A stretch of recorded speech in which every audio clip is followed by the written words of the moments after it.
Welcome to Chillin' 101. We hope this video helps. You start by getting the unit powered and isolated. Once powered, make sure to disconnect any audio cables and turn Bluetooth off on nearby phones so the device won't auto-reconnect.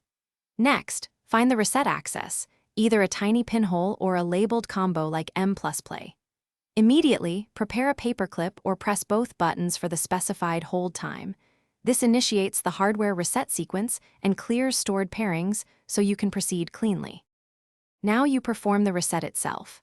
If your model uses a pinhole, insert a paperclip and hold steady for about 5 to 10 seconds until the LED flashes differently. Once done, the unit reboots. If it needs a button combo, press and hold M plus play or power for 8 to 12 seconds, watch the LED pattern change, and listen for a beep.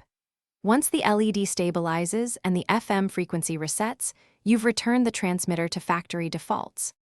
You finish by pairing and testing. Re-enable Bluetooth on your phone, find the transmitter name, and pair it as a fresh device. Then set the transmitter's FM frequency and match that on your car radio so you get clear audio.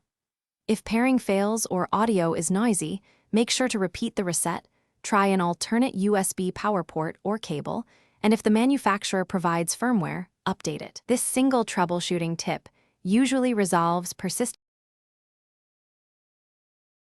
Thanks for watching. Consider subscribing if we helped you.